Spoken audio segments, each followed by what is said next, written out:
क्या middle east की जंग अब और खतरनाक मोड़ ले चुकी है? क्या अब तेल के बाद पानी भी युद्ध का हथियार बन चुका है? क्योंकि पहली बार संयुक्त अरब अमीरात यानी कि यूएई ने सीधे ईरान पर हमला कर दिया है और इस बार निशाना बनाया गया है तेहरान की सबसे बड़ी कमजोरी पानी की सप्लाई सिस्टम को। बताया जा रहा है कि यूएई ने ईरान के डिसलिनेशन यानी कि पानी साफ करने वाले प्लांट पर हवाई हमला किया है। तो आखिर यह हमला कितना बड़ा है? क्या अब मिडिल ईस्ट की जंग में एक और देश खुलकर उतर गया है? और अगर पानी की सप्लाई पर हमला हुआ तो इसका ईरान पर क्या असर पड़ेगा? नमस्कार, मैं हूं आकांक्षा और आप देख रहे हैं न्यूज़ 18 डिजिटल प्लेटफॉर्म।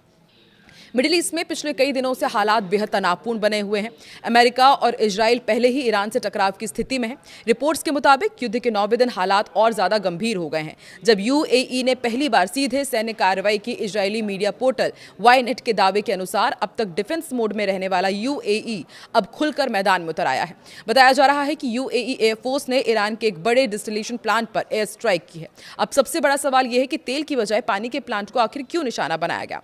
दरअसल ईरान के कई बड़े शहरों में पानी की सप्लाई काफी हद तक इन्हीं प्लांट्स पर निर्भर करती है। ये प्लांट समुद्री पानी को साफ करते हैं और उसे पीने लायक बनाते हैं। अगर ऐसे ही प्लांट पर हमला कर दिया गया तो इसका सीधा असर लाखों लोगों की पानी सप्लाई पर पड़ सकता है। यही वजह है कि एक्सपर्ट इसे ईरान की सबसे बड़ी रणनीतिक कमजोरी मानते हैं। तो क्या ईरान पर इसका बहुत ज़्यादा असर पड़ेगा? ये भी आपको समझाते हैं। अगर पानी की सप्लाई चेन पर लगातार हमले होते हैं तो इसके कई बड़े असर हो सकते हैं। बड़े शहरों में पानी की भारी कमी, नागरिक जीवन पर सीधा संकट, सरकार पर अंदरूनी दबाव और युद्ध की स्थिति और ज़्यादा भड़क सकती है। यानी यह हमला सिर्फ सैन्य नहीं बल्कि साइकोलॉजिकल और स्ट्रैटेजिक वॉरफेयर भी माना जा रहा है। क्या जंग और फैल सकती है? तो एक्सपर्ट्स का मानना है कि अगर यूएई सीधे इस युद्ध में उतर चुका है तो इसका मतलब है कि मिडिल ईस्ट की जंग अब और बड़े स्तर पर हो सकती है। संभावना यह भी जताई जा रही है कि ईरान इसका जवाब दे सकता है और अगर ऐसा हुआ तो पूरे क्षेत्र में एक बड़ा क्षेत्रीय युद्ध छिड़ सकता है।